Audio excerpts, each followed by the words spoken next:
Isa ka ba sa masugid na tagapakinig ng Sindak? Anong Sindak short story ang binabalik-balikan mo sa ating channel? Pakinggan sa ating playlist dito sa Sindak Short Stories Radio.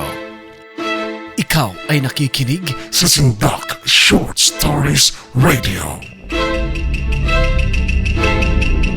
Tawagin niyo na lang po ako sa pangalang Yani. 34 years old, married with 2 kids at ako po ay tiga Pampanga. Silent listener po ninyo since December 2020. Meron po akong isang encounter na masasabi kong salig sa paranormal. July 5, 2022 at alas 8:30 po iyon ng gabi habang pinapatulog ko yung 2 anak ko nang mangyari po ito. Nakaugalian na rin po kasi namin, pati na mga anak ko, na kapag matutulog ay nagsasara ng ilaw. Kahit nga po maaninag lang kasi ng bunso ko na 3 years old yung ilaw na nanggagaling sa screen ng cellphone, tiyak ay maiirita na siya at hindi na makakatulog.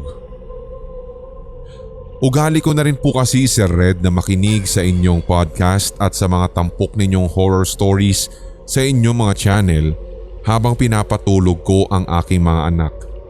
As in literal pong every night po yan. Akin pong isasalarawan kung paano yung paraan ng pagkakahiga namin. Sa tuwing kami po ay hihiga, yung bintana ay nasa direksyon ng paanan po namin.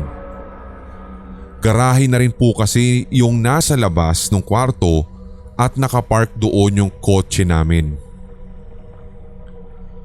Around 15 minutes na siguro ang nakakalipas at habang hinihintay kong makatulog si bunso, hindi ko po maipaliwanag kung anong klaseng enerhiya ang humila sa aking paningin para titigan ko ang gawin ng bintana na may nakahawing kortina.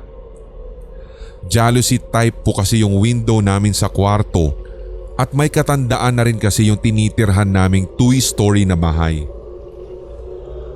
Doon nga, Sir Red, ay may naaninag ako na isang anino ng babaeng hindi naman katangkaran, payat ang pangangatawan at kulot ang buhok. As in bigla na lang siyang lumitaw pagkatingin ko pa lamang doon.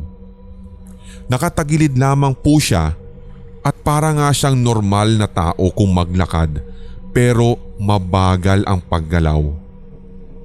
Para siyang ganun sa mga pumupunta sa mall at sumasakay ng escalator. Pakiwari ko ay hindi naman din talaga naglalakad ang kanyang mga paa, kundi para lamang din siyang nakalutang. Hindi ko na lamang ito pinagtuunan ng pansin, pero hindi talaga maialis sa isipan ko na napaka-imposible naman na merong taong sisiksik doon gayong ang 3 years old ko nga na anak ay nahihirapan pang makapasok sa napakakipot na espasyo sa right side ng aming sasakyan dahil nga garahe na po pagkalagpas mo ng kwarto namin. Saktong-sakto lang din po kasing nakakapasok yung sasakyan at kung lalabas man ay yung pintuan lang ng driver yung pwedeng bigyan ng space. Ewan ko ba pero madalas na po akong nakakaramdam at nakakakita ng mga anino doon sa bahay na iyon. Pero deep within, hindi po ako natatakot. Ang nararamdaman ko lamang po ay kilabot at talagang otomatikong nagsisitayuan lahat ng balahibo ko sa katawan lalo kapag nakakasaksi ako nun. Pero masasabi kong hindi ako natatakot. Sa katunayan, gustong-gusto ko nga po talagang makakita. Weird man pakinggan pero ganun po talaga ang karakter ko. So kahit nakatagilid na nga po ako ng sandaling iyon, pilit pa rin pong nagpapakita sa pamamagitan ng peripheral vision ko yung anino na yun. Hanggang sa bigla po siyang tumigil at humarap nga po sa kung saan kami nakahiga. Natitiyak ko nga talaga, Sir Red, na humarap siya sa amin at tinititigan kami habang nakahiga sa kwarto. Pinapakiramdaman ko yung panganay ko na 9 na taong gulang kung mapapansin din ba niya yung anino, kaso hindi niya pala iyon nakikita. Ako lang pala. Hindi ko na rin ikwento sa kanila, baka matakot lamang ang mga anak ko.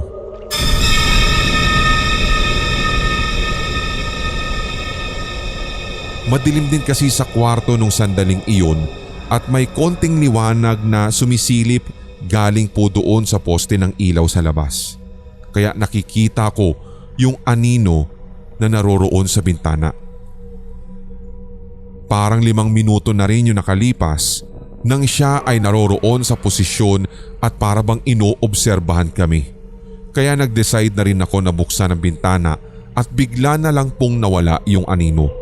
Saka ko na lang din naramdaman ang kilabot. Paghiga ko, hindi nakapagpigil ang aking panganay na itanong kung bakit ko daw binuksan ang bintana. Ang sabi ko, inayos ko lamang ang kurtina dahil naipit.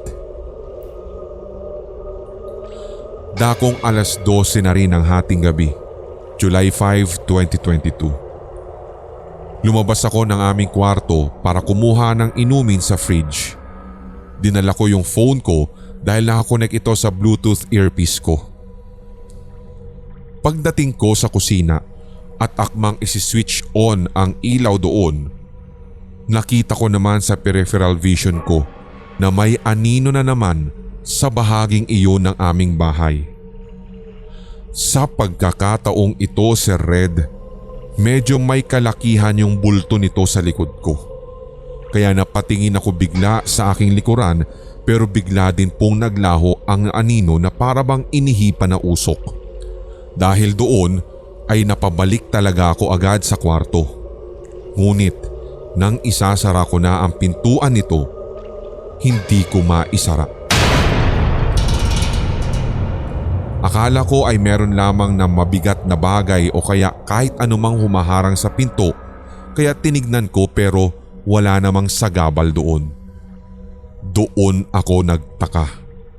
Another kakilakilabot na namang experience ito for sure, sabi ko sa sarili ko. Inulit ko ang pagsasara ng pinto pero parang merong pong pumipigil sa kabilang banda nun. Muli kinilabutan ako. Binuksan ko na lang yung pinto at sinabihan ko ang kung sinong nagtitrip sa akin na nilalang at kinausap ko na para bang isang tao. Ang sabi ko, "Pakibitawan naman po yung pintuan, isasara ko na po." At walang ano-ano talaga, Sir Red. Maniwala man kayo sa hindi. Pagkasabi ko noon ay naisara nga ang pintuan namin. Ang susunod namang experience na ito ay nangyari sa panganay ko last week lamang. 9:45 na iyon ng gabi. Lumabas po ako ng kwarto at pumunta sa kusina. Nakita ko po yung panganay ko na nandoon. Kumakain siya ng mag-isa ng tinapay dahil nagutom pala siya. Wala pang ilang minuto makaraan ang pagbabalik ko sa kwarto ay sumunod na rin po siyang pumasok. Pero napansin ko na namumutla siya, pawis na pawis at parang hinihingal. Mas lalo din po akong kinilabutan dahil tumabi po siya sa akin at bumulong ng, "Mami, ikaw po ba yung pumaswit kanina sa akin dun sa kusina?" "Oh, hindi ah. Bakit?" "Totoo nga. Kasi po may pumaswit sa akin. 2 beses pa nga siya. Kaya nga po pumasok ako bigla dito at tumakbo na po ako eh."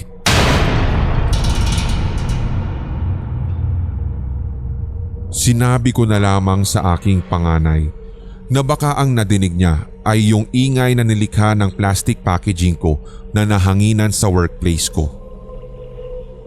Yung pinakalikod po kasi ng bahay namin ay naroroon yung workplace ko kaya nandun din yung mga materyales na ginagamit ko. FYI lang po, ang pasweet ay Kapampangan word para po sa sit-sit. o sa "Sst".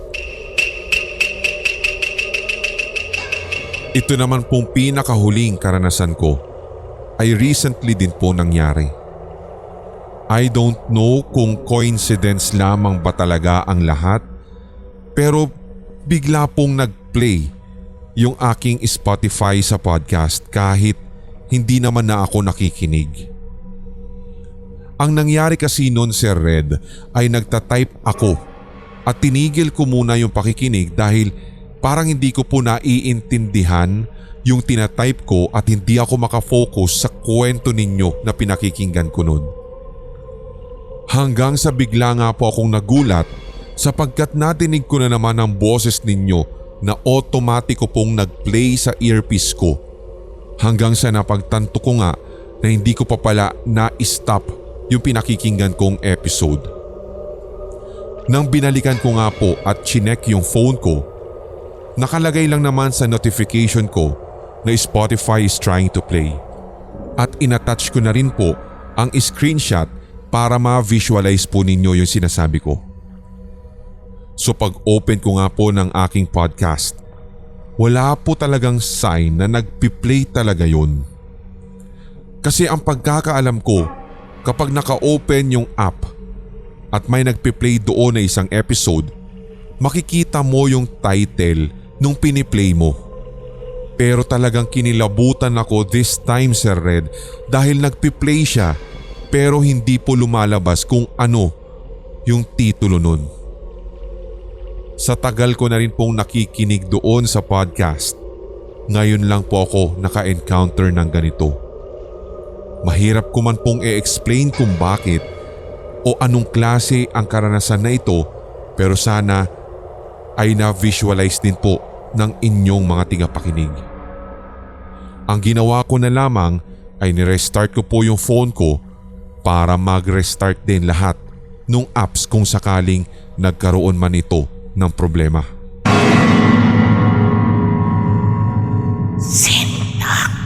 Ito ang Sindak Short Stories Radio. Magandang gabi po sa inyo lahat, Sir Red at sa mga tigapakinig dito sa Sindak. May bago na naman po akong kwento at sigurado po ay kapupulutan ng hilakbot. Kwento naman po ito ng mama ko nung ako'y ipinagbubuntis pa lamang niya. Si mama po kasi ay kahera noon sa isang mall. Wala nga daw pong palya. Nakikita daw po niya ang isang matandang babae na nakabelong itim na palaging pumapasok doon. Sa katunayan pa nga'y binibilang din daw po pala ni mama kung ilang beses niya ito nakikita at talagang pabalik-balik daw pong customer ito at talagang gabi pa itinataon ang pagpunta. Sa katunayan pa nga, Sir Red, tuwing malapit nang mag-close ang mall at kung kailan pa uwi na rin po ang mga kahera, ay doon naman din daw po ito bibili ng miswa at sardinas at ito nga ay bilang kanyang pagkain. Noong una ay binabalewala lamang po ito ni mama dahil baka mamaya ay nagkataon lamang din. Pero isang gabi, nagulat na lamang din si mama dahil nakakasabayan na niya ang matandang babae sa tricycle. Hindi lamang po ito isang gabi nangyari, kundi nasundan pa ng 2 hanggang 3. Lagi naman daw bumabati ang matandang babae pero may kakaiba sa mga titig daw ng matanda sa tiyan ni mama.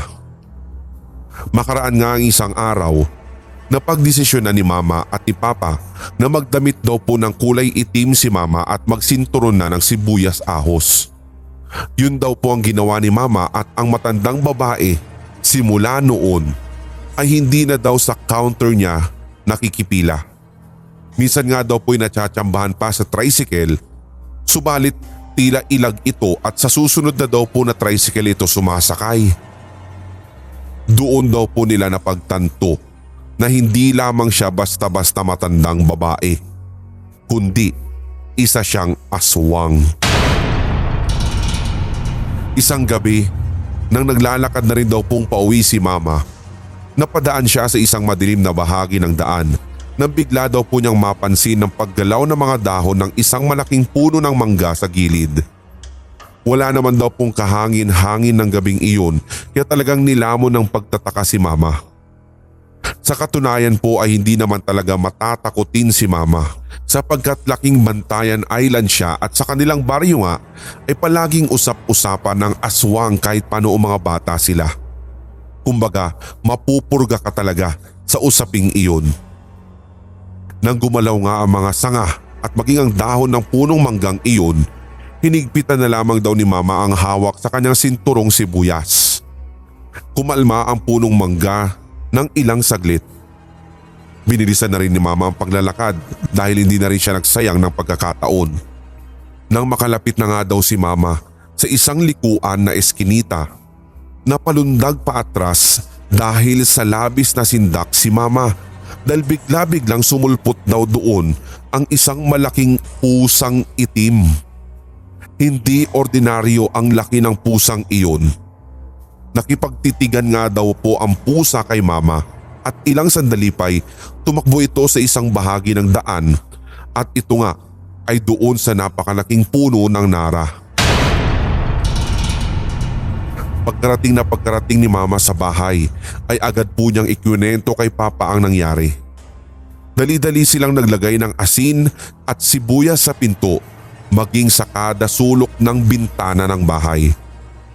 Nang matapos nga po ito, kinaumagahan, nalaman na lamang nila mula sa mga kapitbahay namin noon na may namataan daw silang isang malaking ibon na napakalakas pa ang pagpagaspas, maging ang pagkalabog nga daw po ng bubunga ng bahay ni na Mama.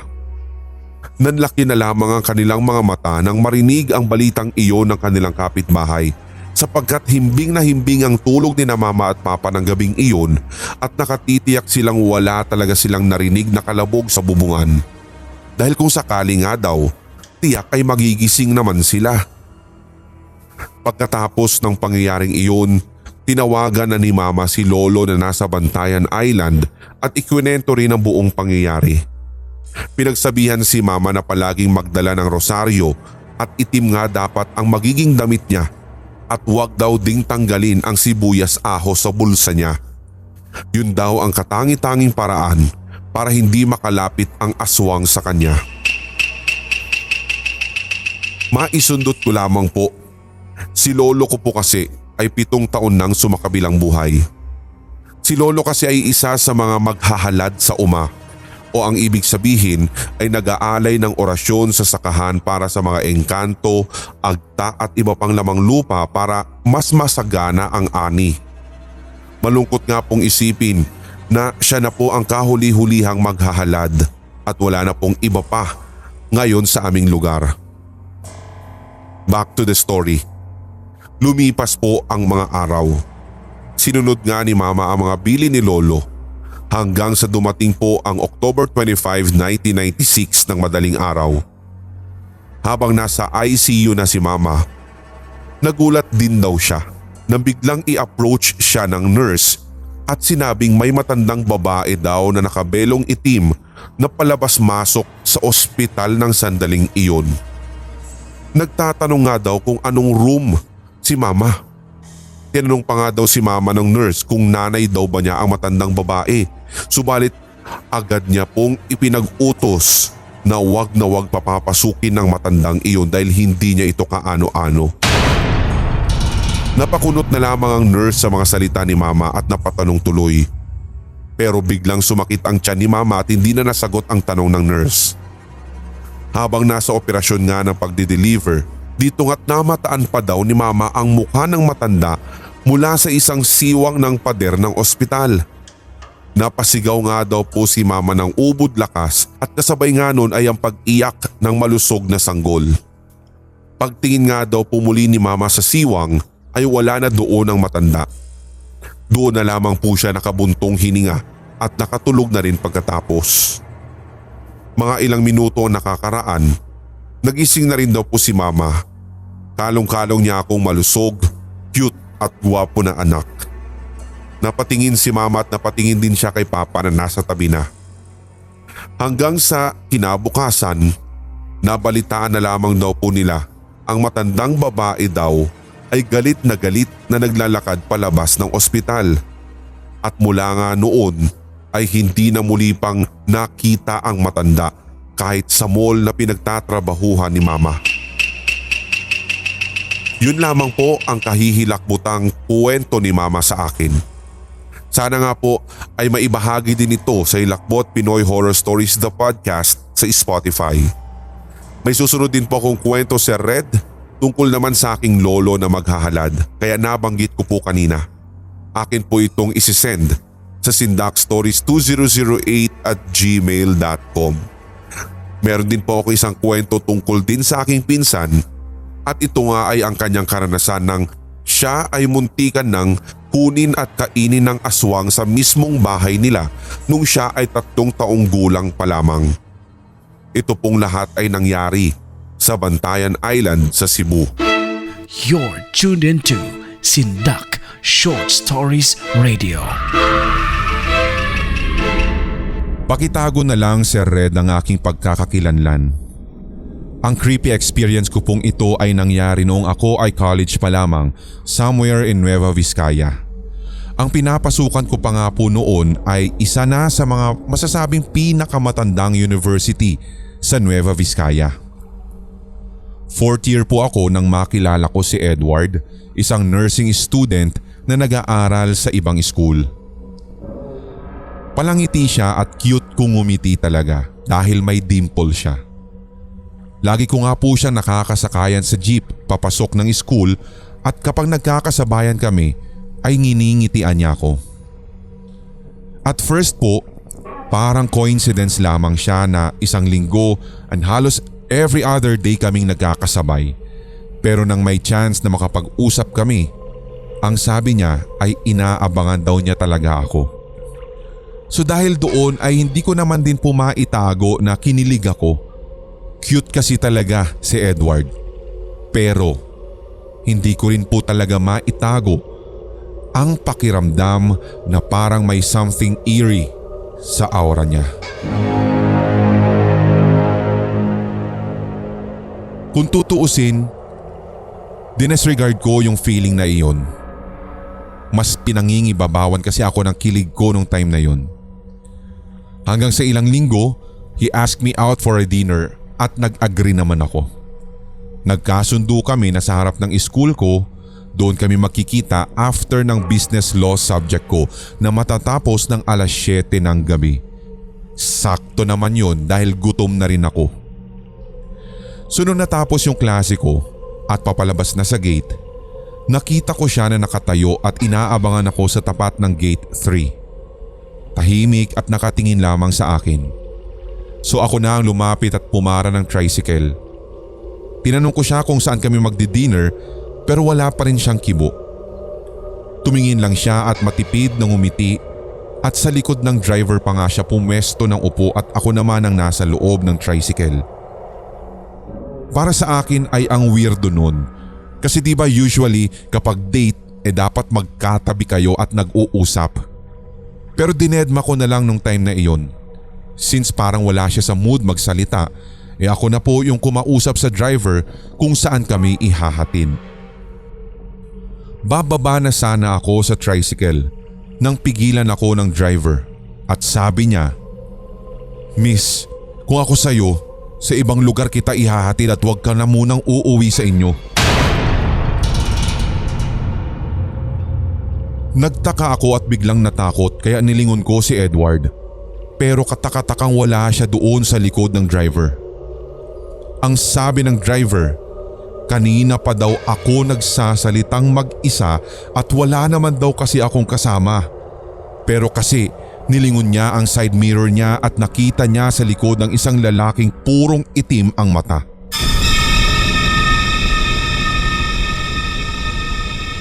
Sa takot ko tuloy, Sir Red, ay nagpahatid ako sa dorm ng kabarkada ko at doon na ako nakitulog. Since then, hindi ko na po nakakasabayan maging sa pagsakay sa kahit na anumang transportasyon si Edward. Natatandaan ko rin taong 2021 habang naglalakad ako sa uptown ng BGC. Meron akong nakasalubong na lalaki. Hindi po talaga ako pwedeng magkamali, Sir Red, sapagkat siya si Edward. Nilapitan ko siya at ang sabi ko, "Edward, Ikaw ba yan? Pero, sorry miss, pero hindi ko kilala yung sinasabi mo eh. Hindi ako yun. By the way, have we met before? Hindi, baka kamukha mo lang siguro. Sorry ah. And then matagal niya akong tinitigan at sabi, wait, tiga Nueva Vizcaya ka? At ang sabi ko, yes. Siguro you're referring to my brother na si Ed. Yung kambal ko. At bigla pong lumungkot ang mukha niya. Base sa kwento nitong lalaki, namatay daw si Edward sa Baguio. College pa lang kami nun. I asked kung kailan namatay ang brother niya at ang sabi niya ay September taong 2006 pa.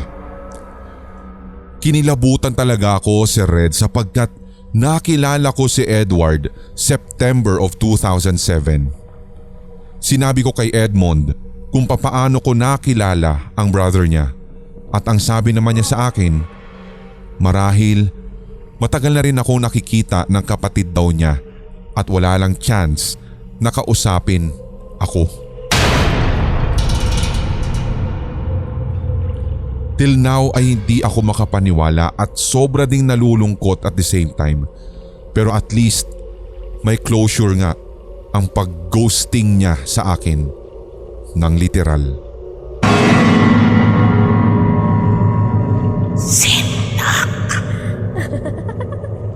Magandang araw po sa lahat at itago niyo na lang ako sa pangalang Joker. Nagsimula po ang lahat, Sir Red, noong bata pa ako. Wala din po sa hinagap at maging sa expectation namin na meron palang multo sa bahay ng aking lolo at lola. Medyo matagal na din kasi ako nang mabisita doon pero ni isang beses kasi ay hindi ako nakaramdam ng kakaiba kung kaya't ang aking ikikwento ay ang mga karanasan ng aking pinsan, ng aking mama at iba pang mga kasama namin sa house. Ewan ko nga po kung bakit parang ang lakas ng trip ng mga multong ito dahil sa tuwing naroroon ako sa bahay ay hindi sila nagpaparamdam sa akin ng ganun. Meron pong isang pagkakataon nang makapture po ng aking mga pinsan ang isang imahe ng matandang babae na maikli ang buhok pero wala po siyang muka. Itim lang po yung buong muka niya. Para siyang black hole na hindi mo malaman. Pagtititigan mo nga na maigi, mabeberipika mo na nasunog yung kanyang muka. Ang nangyari po kasi ay pinikturan po ni na tita ang aking mga pinsan at hindi po talaga nila ine-expect ng kanilang preview yung kinuna ni tita ay meron po talaga silang kasama sa gitna. Kung pagbabasehan ng description na binigay ko kanina, nakatitiyak po talaga ako na matanda ito sapagkat kung ikukumpara sa itsura o sa laki ni na pinsan ay mas bata talaga ang dalawang iyon. Malaki naman ang hugis ng muka nung tila nagpakitang aparisyon sa kanila sa litrato. That time, ang sabi ng tita ko nung pinikturan daw niya iyon ay tiyak naman siyang dalawa lang yung pinsan ko na nakaupo at wala pong kahit na sinong sumaling iba sa mga kaanak namin. Imposible naman din daw na yung isang pinsan ko yung sumamang iyon. Kung siya nga, bakit ganon ang itsura?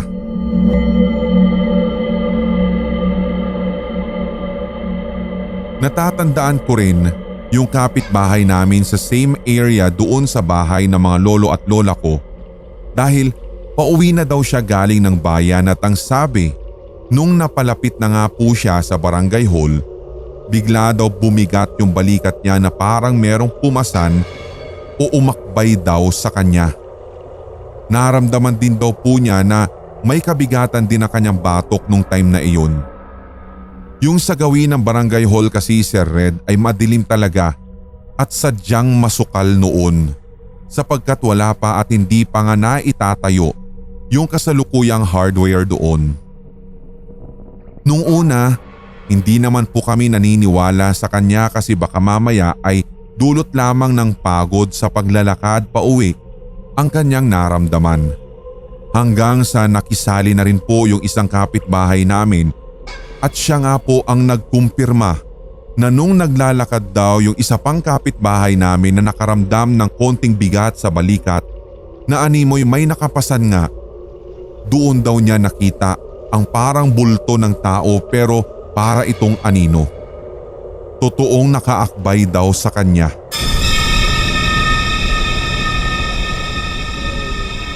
Ang buong akala nga po niya noon ay anak lamang daw ito ng kapitbahay namin na pinagpaparamdaman. Ngunit giit naman ng kapitbahay namin na hindi siya nagsama ng kahit na sino nung umuwi siya. Kaya nung pagkasabi niya noon, lahat po kami talaga ay nanginig at talagang tinandaan namin ang nangyari sa kanya. Ito ang naging dahilan kung bakit sa tuwing dadaan kami sa area na iyon, Sir Red, ay lagi talaga kaming may kasama o kung hindi naman ay magta-tricycle na lamang kami para hindi rin namin maranasan ang parehong naranasan ng kapitbahay namin.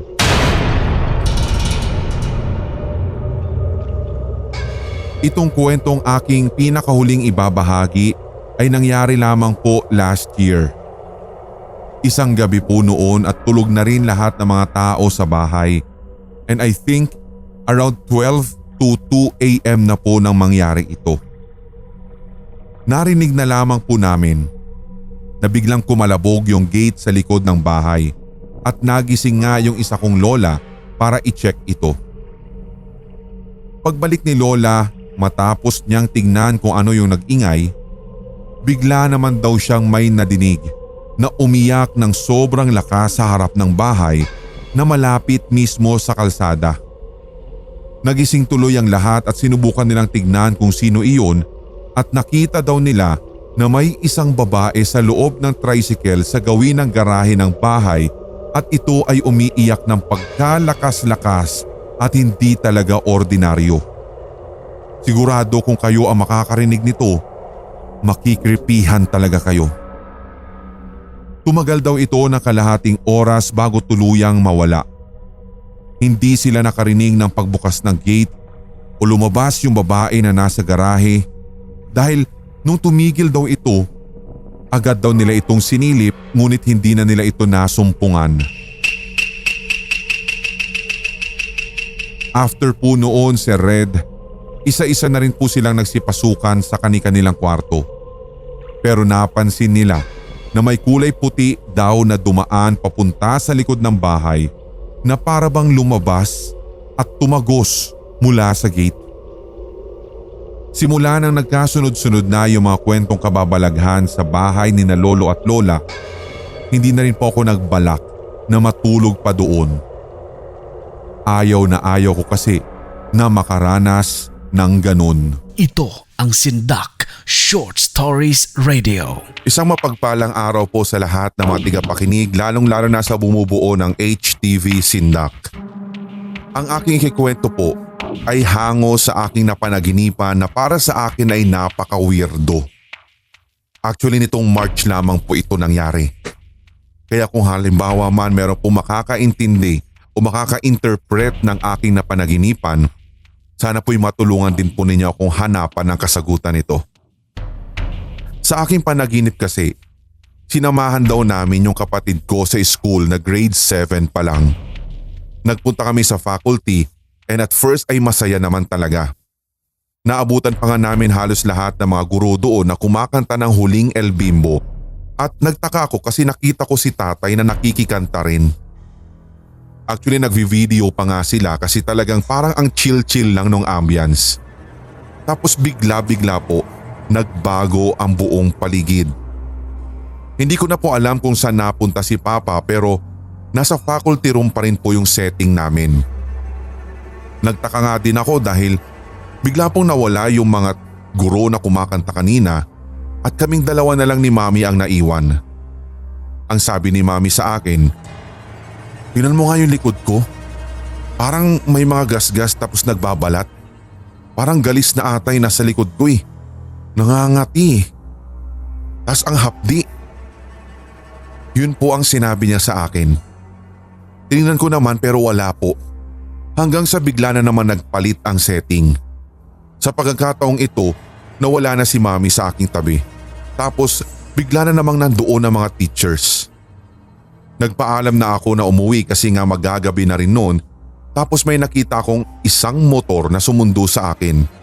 Hindi ko matandaan kung sino yung driver pero sinabi niya na siya daw ang susundo sa akin kaya sumakay na daw ako. Nasa malayo pa lamang kami, andun yung pagdududa at kaba na nararamdaman ko. Hanggang sa mas lalong dumoble ang aking kaba nang idaan niya ako o idaan niya ang motor na minamaneho niya sa isang makipot na kalsada na katulad sa mga papunta sa Baguio. Yun bang may bangin na sa gilid? Bigla pang tumigil yung motor doon tapos may babae kaming nakita. Nakatayo lamang siya at parang humihingi ng tulong. Tapos bigla na namang pinaandar ng driver yung motor at umalis na kami agad. Pero bago kami nakaalis, nahawakan ko yung kamay ng babae. Napakalamig nun. Naamoy ko nga din at parang bulok na basa.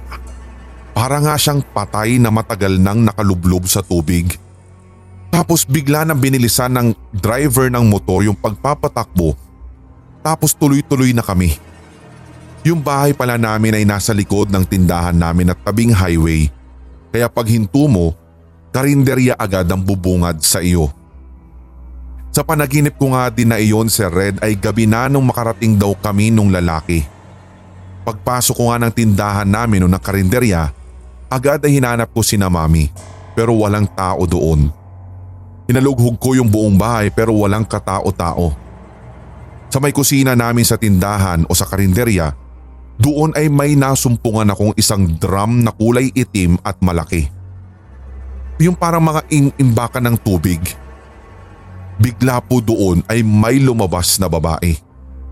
Siya yung babaeng nakita ko kanina. Tumakbo tuloy ako palabas sa sobrang sindak. Umiiyak na ako noon dahil talagang hindi ko makayanan yung takot ko. Hanap tuloy ako ng hanap sa pamilya ko at isa-isa ko silang tinawag sa kanilang mga pangalan. Tapos bigla ko na namang nakita yung driver. Nandun pa din naman siya sa labas ng karinderya. Hindi ko rin alam kung nakita niya ba yung babae dahil tumakbo na rin ako sa kapitbahay. Yung babae ay papunta na naman sa akin. Pagdating ko sa aking kapitbahay, doon ngay nakita ko sina Mami. Nakaupo sa may gilid. Parang alalang-alala din sila. Kunento nila sa akin na yung babae na iyon ay nilunod daw pala sa loob ng drum kaya pala humihingi siya ng tulong. Nagulat lang din ako kasi yung lumunod daw sa kanya ay yung driver pala ng motor na kasama ko. Matapos po nun ay nagising na ako. Bumalik na ako sa realidad. Andito na ang aking diwa. Pinipilit ko pa rin matulog noon kasi hindi pa naman talaga sumisikat ang araw. Iniisip ko tuloy, parang totoo yung napanaginipan ko. Kahit medyo watak-watak yung detalye pero nai-imagine ko pa rin yung itsura ng babaeng nilunod. Dahil doon na hindi na talaga ako nakatulog. Sabi ko na lang sa sarili ko, ganun pala yung feeling ng makakita ka ng multo. Alam ko po na hindi tugma ang detalye ng kwento ko kasi talagang nag-rumble po siya sa panaginip ko. Ang kagandahan nga lang po nito ay natatandaan ko yung eksaktong detalye at sequence kumbaga. Naisip ko lang pong i-share kasi ang weird po talaga nito. Iniisip ko kung meron ba itong ibig sabihin o kung meron man itong pakahulugan sa totoong buhay ko. Naisip ko na baka katulad din ito ng ibang kwento na baka talagang may nangyaring ganito sa tunay na buhay at hindi lamang sa panaginip. Or the worst, baka talagang dinalaw ako ng multo ng isang random na biktima ng karahasan upang mabigyan ko ng tulong. Kung paano ko sisimulan ay hindi ko rin alam.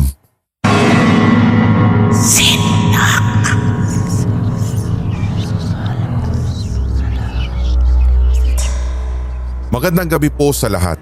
Ako pong muli si Dan. Ang kwento namang ibabahagi ko ngayon ay ibinahagi ng kaibigan kong tawagin na lang natin sa pangalang Giselle. Third year college kami nang ikwento ng kaklase at kaibigan naming si Giselle ang kwentong ito. Free time namin noon at kasalukuyan kaming nasa isang kantin nang maisipan naming magbahagi sa isa't isa ng mga nakakatakot na karanasan.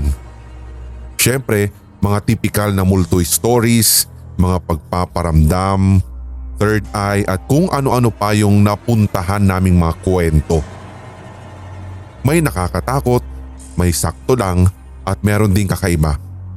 Kakaiba dahil hindi namin alam kung paano ipapaliwanag o kung paano iintindihin ang ibinahaging kwento ni Giselle. Ayon sa kanya, naranasan daw nito na magkaroon ng mga panaginip na natatandaan niya ang halos na mga nangyari at higit sa lahat ay magkakadugtong daw ang mga ito na parang isang kwento o isang pelikula. Sa bawat panaginip nga daw ni Giselle ay hindi nawawala ang mga nakaburol. Sa isa ay ang tatay niya, yung isa nanay niya at yung iba pa ay kapatid at kung sino-sino pa sa kanilang pamilya. Takot na takot ang kaibigan ko sa mga napapanaginipan niyang iyon at sa bawat gabi daw na nagkakaroon siya ng ganoong klaseng panaginip ay kaagad niyang sinasabi ito sa ibang tao, sa mga puno, sa mga hayop at maging sa hangin nga daw. Naniniwala kasi siya na kapag may napanaginipan kang ganoon o kaya naman ay natanggalan ka daw ng ngipin sa iyong panaginip ay kailangan mo daw itong ipagkalat o ipagsabi upang hindi daw ito magkatotoo at matupad. Ang isa pang kwento ni Giselle sa amin ay tungkol pa rin sa kanyang panaginip. Ayon sa aking kaibigan na iyon, parati daw nitong nararanasan na makagat ng ahas sa kanyang mga panaginip.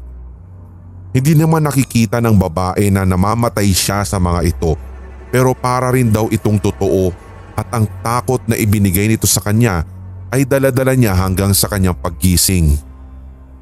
Ang sabi nga sa amin ng aming kaibigan, sa tuwing may ahas daw sa iyong panaginip, ang ibig sabihin, stressed ka o kaya naman ay may iniinda kang malaking problema. Maaari din daw na may naiinggit sa iyo at may lihim na nagagalit sa iyo.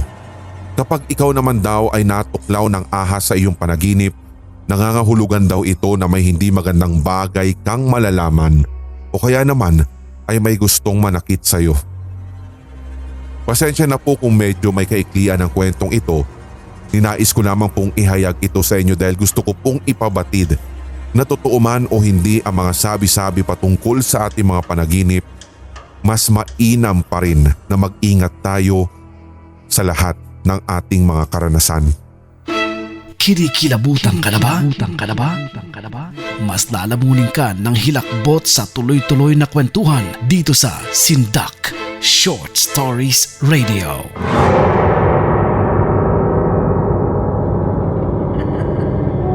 Mukhang mahabang pahinga ang hinihintay namin sa pagkakataong ito, Sir Red.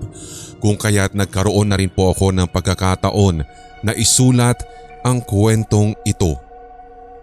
Itago niyo na lamang po ako sa pangalang Bloody Maria.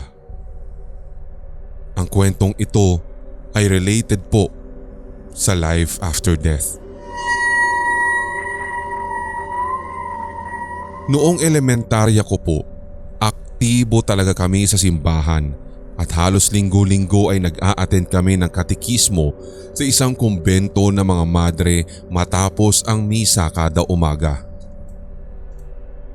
Malapit din po si Mama kina sister noon nung nakatira pa kami sa Parañaque. Isang araw, may naikwento po sa amin si Mama na naibahagi lang din daw sa kanila ng isa sa mga madre. Yung kapatid po ni sister ay isa din palang madre, pero nasa mataas na po itong posisyon kung saan hindi na daw po ito pwede lumabas sa kumbento nila o matanaw man lang ang makasalanang mundo. Kumbaga po ay kasal na ito sa Panginoon Or siguro po ang ibig sabihin ay yung buhay at pananampalataya nila ay naipangako na para lamang sa Diyos. Kapag binibisita nga daw po iyon nila sister ay tanging boses na lamang ang maririnig nila at maniwala man kayo sa hindi, dulo lamang daw ng daliri nito ang pwedeng ilabas para maipakita o mahawakan ng kaanak. Nang makaraang binisita nga daw po iyon ni sister ay nanawagan daw po ito ng tulong para ipagdasal ang kanilang namayapang ina dahil kahit 10 taon na daw po itong yumao ay hindi pa rin daw ito nakakaakyat lalong-lalo na ang kanyang kaluluwa sa langit. Nakalubog lamang daw po ang kaluluwa ng kanilang ina sa isang tubig na malamig at nag-iisa lamang daw po roon. Humihingi sila ng panalangin upang bumaba daw po ang tubig na nakapalibot sa kanilang ina at para magkaroon na daw po ng katahimikan ang kanyang kaluluwa at kalaunan ay makaakyat na sa langit.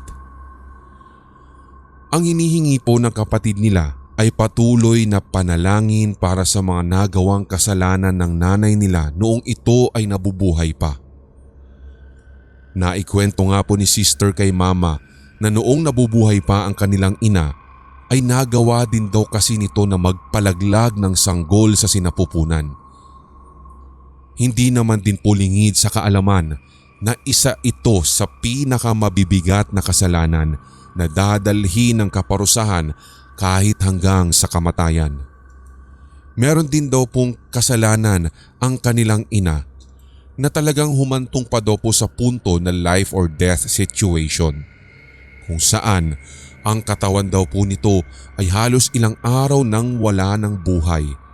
Pero nagulat na lamang daw sila nang bigla itong gumising, pagod na pagod at humihingi ng tubig dahil sobra daw siyang nauuhaw. Naikwento nga daw po ng kanilang ina na sa kasagsagan ng wala itong malay ay meron daw itong dinaanan at nilalakad daw po niya ang isang mahabang kalsada pero sobrang init na halos wala na raw yatang katapusan o hangganan. Kahit pagod at uhaw na uhaw daw po ang kanilang ina, patuloy pa rin daw po siya sa paglalakad habang meron itong pasan-pasan na sobrang bigat na krus. Nasambit nga daw po nito na pag siya ay namatay, wag na nga daw po siyang padadalhan o pababaunan ng kahit na anong gamit at wag nang isama pa sa hukay ang mga kagamitang naiwan niya dahil magiging dagdag pa daw iyon sa pasan-pasan niyang bigat bukod sa krus na kanya nang dinadala. Pasensya na po Sir Red kung sakaling hindi po buo yung detalye dahil ito lamang po talaga ang natatandaan ko sa ikwento ni Mama sa amin na siyang naibahagi naman sa kanya ng kaibigang madre. Nalimot ko nga lang po yung ibang part pero kapag pinapakwento ko na din po si Mama, hindi na rin niya matandaan halos ang kabuuan ng kwento. Sa darating na Todos Los Santos o kahit anong panahon po, kahit gaano pa katagal nang namayapa ang inyong kamag-anak, kaibigan o kakilala, patuloy pa rin sanang ipagdasal ang kanilang kaluluwa para tuluyan ng magkaroon ng kapayapaan o kaya naman ay matuntun ang kaliwanagan. Ito po ang narealize ko sa kwento ng madreng iyon ukol sa kanilang ina.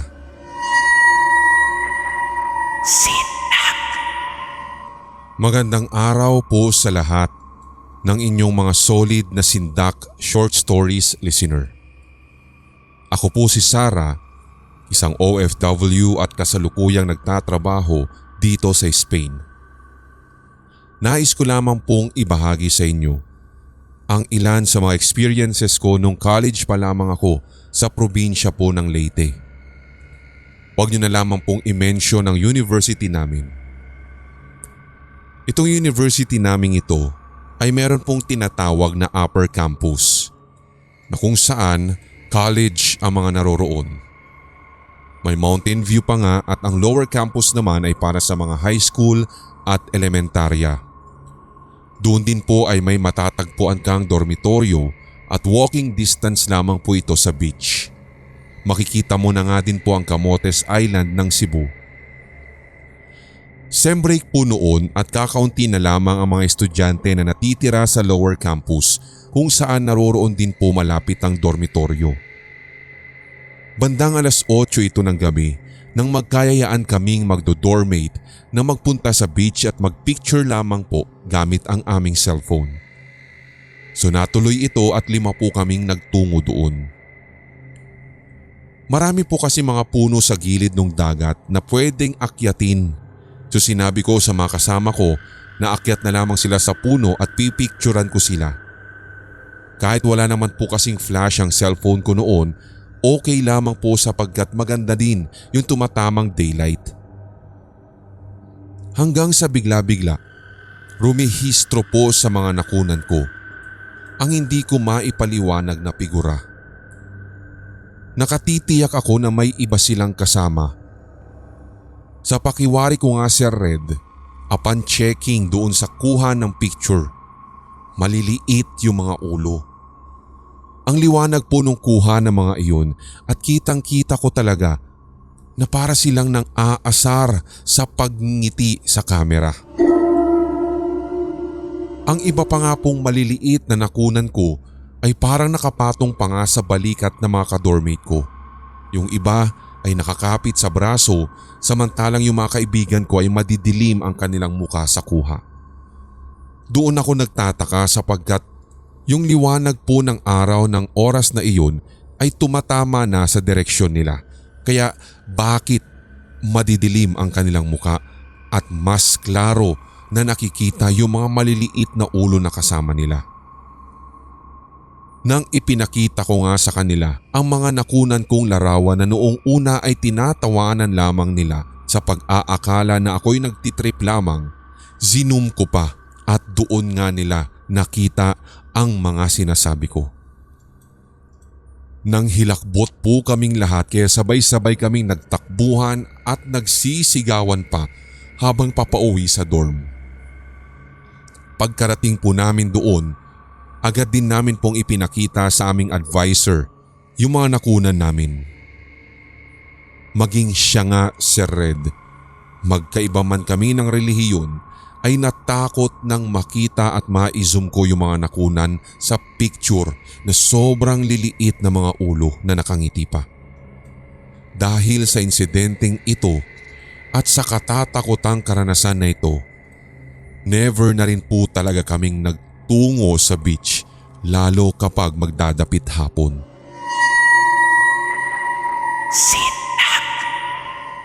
Isa po ko sa mga avid listener ninyo dito sa Sindak Short Stories. Naengganyo din po ako sa ilang mga listeners na nagsisend ng kwento kaya here I am, sharing my own story. Last year po, buwan ng Oktubre, nang kapansin-pansin na tila nag-umpisa ang mga pangyayaring kakaiba sa bunso naming kapatid. Palagi po niyang sinasabi na may nagpapakita daw sa kanyang kakaibang nilalang. Noong una, hindi po niya masabi kung anong uri ng nilalang iyon, pero nang tumagal, kinakausap na daw siya ng mga ito sa pamamagitan ng kanyang isip. At mula nga doon ay nagpakilala sa pangalang Edward, ang engkanto na matagal na daw pong nagpaparamdam sa aking bunsong kapatid. Sabi din po niya sa kapatid ko, mabait daw siyang uri ng engkanto. Nakatakda din daw po sa hinaharap na magiging manggagamot o albularyo ang aking bunsong kapatid. Simula na magpakita sa kanya si Edward, doon na rin po nagsimula na marami na siyang nakikita pang iba't ibang klase na nilalang tulad ng duwende, kahit nga po multo, maging ng maligno. Dahil bata pa nga at hindi maunawaan ang nagaganap, natatakot ang aking kapatid. Kahit na makailang beses na rin nga daw pong magpakita sa kanya ang engkantong si Edward, ay natatakot pa rin daw po siya. Natural lamang daw ito, lalo na kung tuluyan daw po siyang magiging albularyo at dapat masanay na ang bunso kong kapatid sa sinasabing hinaharap ng engkantong si Edward. Sa oras nga daw po na tinanggap niya na ang nakatakdang kapalaran ng pagiging isang albularyo, tuluyan na rin daw pong magbubukas ang third eye ng bunso kong kapatid. Pero hanggang sa ngayon po, hindi pa rin tinatanggap ng kapatid ko ang naturang kapalaran dahil natatakot siya sa mga nilalang na hindi nakikita ng mga ordinaryong mga tao. Ito naman pong susunod kong kwento. Madalas ko na rin naman po itong maranasan, Sir Red. Pero ang pinaka-worst lately ay yung akala ko'y hindi na ako magigising pa. Sa puntong iyon ay lagi pong tila merong clue. Ito po ay yung nakakakita na ako ng black figure ng babae na may mahabang buhok, matatalim ngunit mapuputing ngipin at ang pupula ng kanyang mga mata na animoy puputukan na ng ugat. Minsan nakadagan na po siya sa akin, pero minsan nakikita ko naman din siyang nasa ulunan ko na para bang sinusuklay-suklay pa ng kanyang kamay ang aking buhok. Nakatitig pa siya sa akin pero nakakatakot ang kanyang ngisi. Hindi ko po alam kung merong makaka-relate sa akin or pareho lamang po ng mga tigapakinig ninyo ang nararanasan ko. Sana nga po ay may magbigay po ng komento patungkol dito dahil ang tingin ko po sa aking sarili ay parang nababaliw na. At parang ako lamang yata ang nakararanas ng ganito. Ang pinakahuling natatandaan ko ay few months ago nang matulog po ako around 1 o'clock ng madaling araw. Pagpikit ko pa lamang po ng mga mata, otomatikong may naririnig na akong mga boses. Hindi ko maintindihan ang mga sinasabi nila. Para bang binubulungan ako at nagsasabay-sabay sila ng pagbubulong. Hanggang sa nakita ko na lamang po ang aking sarili na nasa isang lugar na medyo madilim at bigla na namang lumitaw ang babae na madalas kong makita sa tuwing nangyayari sa akin ito. Sa pagkakataon na ito, Sir Red, ay nagsalita siya sa akin. Okay naman ang kanyang tinig. Walang nakakatakot sa kanyang boses, pero ang inihahatid niya sa akin na mensahe ang siyang ikinakilabot ko. Sabi niya, papatayin daw niya ako. Hindi na ako kailan pa makakabalik sa totoo kong mundo. Dahil doon ay nagpumilit talaga ako na gumalaw pero hindi ko magawa. Maging ang pagsigaw ay wala talagang lumalabas sa aking bibig. Ang ginawa ko na lamang po ay nagdasal ng taimtim pero bigla din pong sumabay sa akin yung babae. Tumawa lamang po siya ng malakas at matapos noon ay sinabi niya sa akin na wala daw pong magagawa ang pagdarasal ko sapagkat hindi daw ako pakikinggan ng aking Diyos. Mananatili lamang daw ako sa mundo ng babaeng iyon. Pero sinabi ko na lang sa kanya na isa lamang siyang masamang panaginip at hindi totoo. Ang totoo ay ang pananalig ko sa Diyos Ama at alam kong hindi niya ako pababayaan kahit ano paman ang sabihin ng babaeng iyon.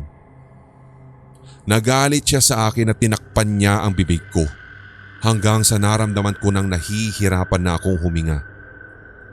Pinilit ko pa rin talaga na magdasal sa aking isipan hanggang sa bigla na lamang po akong nagising. Habol-habol ang aking hininga. Doon ay pinakiramdaman ko na sadyang totoo ang nangyari. Ang ginawa ko ay umupo muna, nagpunas ng aking pawis at pagkatapos ay muli akong nag-usal ng dasal. Marami pa po akong karanasan na ganito, Sir Red, pero ito po yung pinaka nakakatakot sa akin. Awa naman ng Diyos Hindi ko na po ito nararanasan pa. Magtatatlong taon na rin po na hindi nagpaparamdam o nagpapakita ang babae sa aking bangungot. Sana'y mapansin po ninyo ito at kayo na pong bahala ang umintindi. Ganun na rin sa inyong mga avid listeners. More subscribers to come and stories to tell. Maaari ninyong mapakinggan ang ilan sa mga piling kwento mula sa Hilakbot TV at Sindak Short Stories YouTube channel sa ating podcast. I-search lang ang Hilakbot TV's Pinoy Horror Stories sa podcast. Mapapakinggan rin sa Spotify, Anchor, Apple Podcast, Breaker, Google Podcast, Overcast, Podbean, Castbox, Stitcher at iba pang podcast platform. Maraming salamat mga kasindak! Ikaw ay nakikinig sa Sindak Short Stories Radio. Diring-diring naguhugas na mga kamay si Nalin habang iniisip ang paghawak sa kanya ng babaeng pulubi kanina habang naglalakad siya papunta sa trabaho. Feeling niya meron na siyang germs sa kamay na hinawakan ng pulubing iyon at ang baho-baho din kasi nung taong yun. Maigi niyang hinugasan ang kamay niya na nahawaan daw ng germs hanggang sa mamula ang kamay niya. Kumuha pa nga siya ng alcohol mula sa bag niya at binuhusan iyon. Hindi pa nga siya nakontento at kumuha pa siya ng hand sanitizer at ginawa pang pampamunas ang baby wipes na dala. Lumabas na siya sa restroom na pinagtatrabahuhan niyang kumpanya dahil pakiramdam nga niya ay halos 1 oras na siyang naroroon at baka mapagalitan na rin siya ng boss niya kapag nakita siyang wala pa siya sa kanyang workplace. Habang nagtatrabaho ay hindi pa rin niya maiwasang maisip yung pulubing iyon kaya nanginginig na lamang siya sa pandidiri kapag iniisip yun. Gabi na noon nang matapos si Nalin sa trabaho para sa araw na iyon at ngayoy naglalakad na siya papauwi sa kanilang bahay. Malapit lang naman din ang bahay nila mula sa pinagtatrabahuhan niya kaya walang kaso sa kanya ang maglakad. Pero kung pagod siya at wala siyang ganang maglakad ay sumasakay na lamang siya ng tricycle. Napabuntong hininga na lamang siya nang maalala niya bigla na may mga tambay pala siyang madaraanan sa isang tindahan.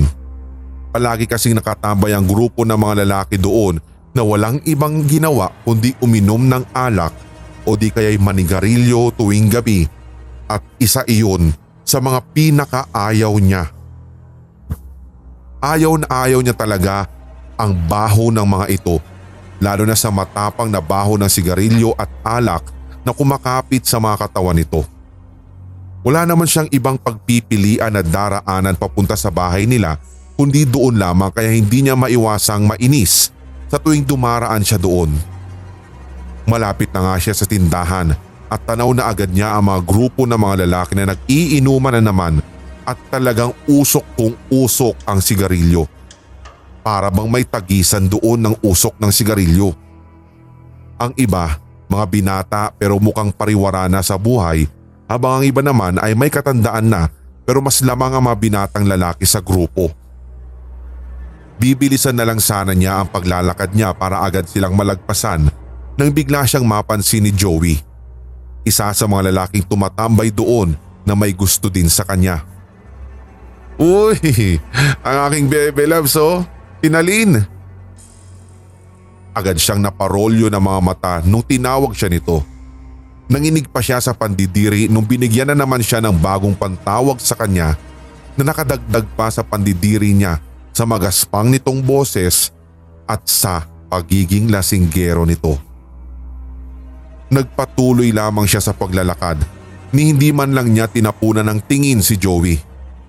Nang makalayo-layo na si Nalin sa tindahang iyon, lumingon-lingon pa siya sa pagbabaka sakaling baka sundan pa siya ng mga manyakis na lasinggerong iyon pero nakahinga na lamang siya ng maluwag nang makitang walang maski kahit na sino ang nakasunod sa kanya. Inisprayhan niya muli ng alkohol ang halos mga lawang na gate nila bago kumuha ng tissue at binuksan ang gate ng bahay nila gamit yon. O anak, kumain ka na ba? May ulam na dyan sa kusina. Bungad agad sa kanya ng ina na nanonood ng paborito nitong palabas. Hindi naman din siya tumugon rito at nagbihis na agad ng pambahay sa kwarto niya bago siya kumain ng hapunan.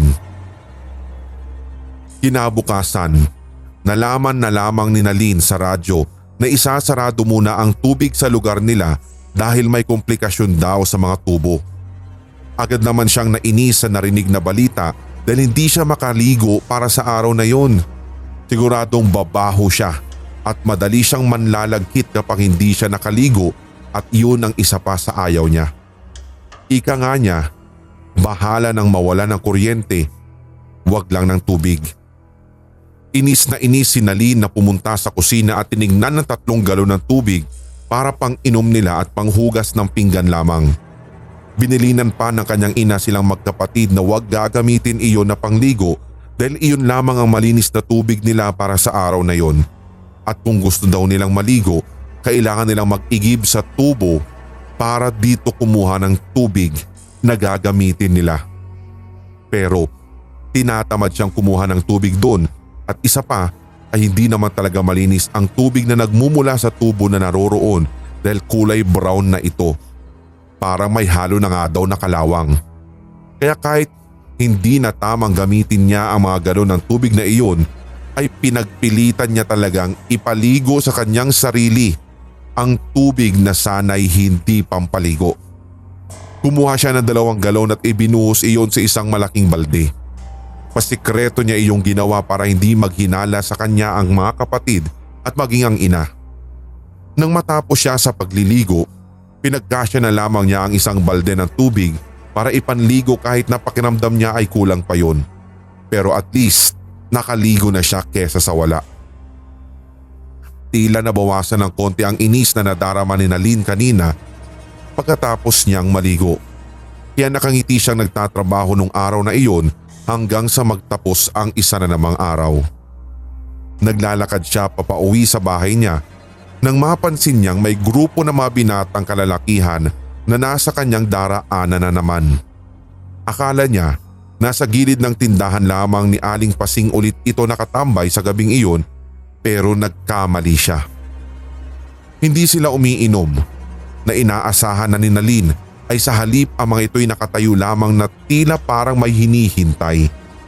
Na makalapit sila sa mga ito ay amoy na agad ang alak sa mga ito. Napansin niyang nakatingin silang lahat sa kanya habang dinadaanan niya ito. Lalong-lalo na si Joey na kung makatingin nga sa kanya ay para na siyang hinuhubaran. Hindi na sana niya papansinin ang mga ito katulad ng ginawa niya noong mga nakaraang araw, pero napansin niya na may binulong ang isang lalaki kay Joey na agad na nakapagpangisi dito. Agad siyang tinawag ni Joey at lumingon naman siya para tarayan ito nang magulat siya dahil may biglang humablot sa kanya mula sa likuran. May nagtakip sa bibig niya at binuhat siya sa isang madilim na kanto na walang kahit na sinong dumaraan. Kaba at takot ang naramdaman ni Nalin ng mga oras na iyon kaya napaiyak na lamang siya dahil mukhang alam na niya ang masamang balak sa kanya ng mga lalaki.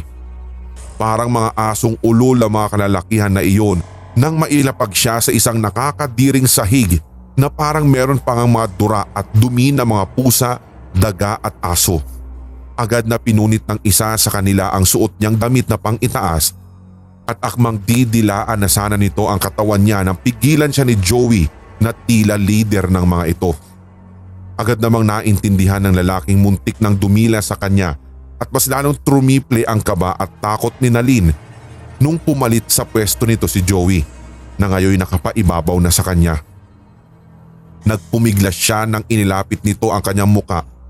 Akala niya'y hahalikan na siya nito pero sa tenga niya pala tumapat ang mga labi nito. Sabi niya, "Huwag ka nang magpumiglas kung ayaw mo magkaroon ng mga pasa. Kaya sa ayaw at sa gusto mo, dapat behave ka lang." Bulong ni Joey, sabay dinilaan nito ang kanyang tenga. Naamoy pa ni Nalin ang mabahong hininga nito habang magkalapit sila na muka. Gustong-gusto ni Nalin na sumigaw at magpumiglas mula sa pagkakahawak sa kanya ng mga lalaking iyon pero Di niya magawa at hindi na lamang niya sinubukang gawin. Bukod sa tinatakpan ng maduming kamay ang kanyang bibig at mahigpit ang pagkakahawak sa kanya ng mga lalaking iyon, ay ayaw din niyang mabugbog sarado at magkapasa kung magpupumiglas siya. Wala na lamang siyang nagawa kundi umiyak habang pinapanood siyang molestyahin ng mga manyakis na lalaki na iyon. Samot-saring mga laway ang nasa katawan niya at tuwang-tuwa naman si Joey habang pinapasok siya nito. Sakit, galit, takot, kaba at pagkadiri ang nararamdaman ni Nalin ng mga sandaling iyon. Matagal niyang pinangalagaan ang kanyang kabirhinan at kalinisan ng katawan at makukuha lamang ito ng mga pinandidirihan niyang manyak na tambay sa kanila. Iyak siya ng iyak habang pinagpipiyastahan siya ng mga kalalakihan at habang idinadasal niya na sana'y matapos na yon. Matagal din bago natapos ang bangungot ni Nalin at matapos maisakatuparan ang kanilang maitim na plano, iniwan na lamang siyang mag-isa doon. Diring-diri si Nalin para sa sarili habang umiiyak na tumayo para umuwi na ng bahay. Iyak siya ng iyak at itinatak niya sa isip na dapat pagdating niya sa bahay ay todo dapat ang paglilinis niya sa katawan. Dapat walang kahit na anong bakas ng ginawa sa kanya ng mga kalalakihan na yon. Labis na nanlalabo ang kanyang mga mata ng sandaling iyon dahil sa kanyang pagluha.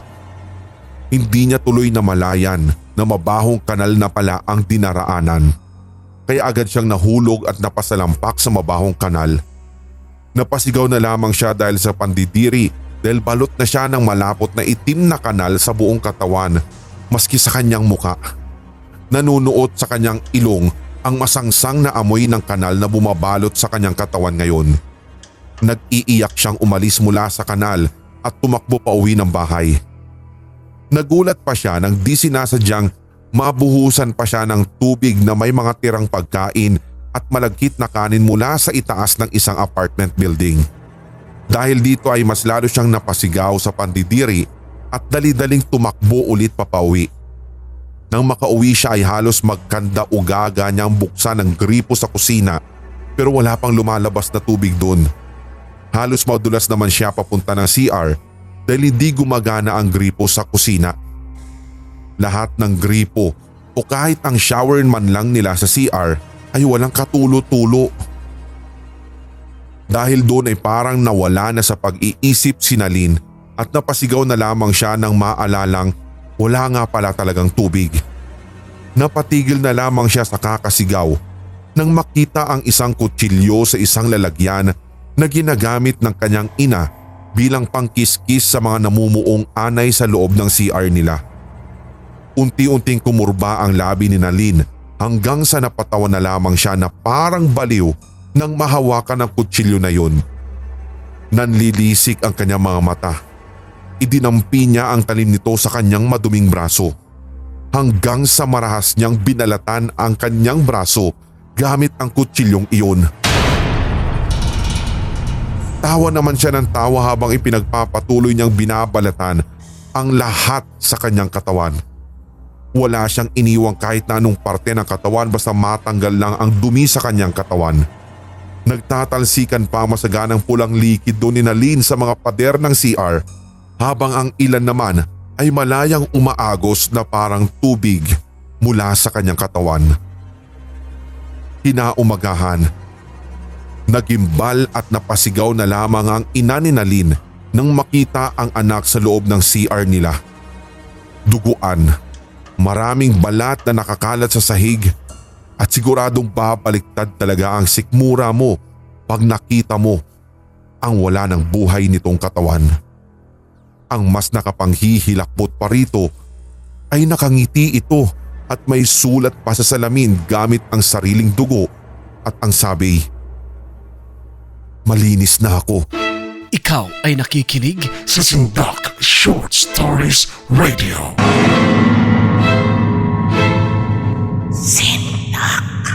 Ito ang Sindak Short Stories Radio. Mga kasindak, Ibahagi ang iyong kasindak-sindak na karanasan sa ating email sindakstories2008@gmail.com o di kaya'y i-private message sa ating Facebook page Hilakbot TV Pinoy Horror Stories. Aabangan namin yan, kasindak. You're tuned into Sindak Short Stories Radio.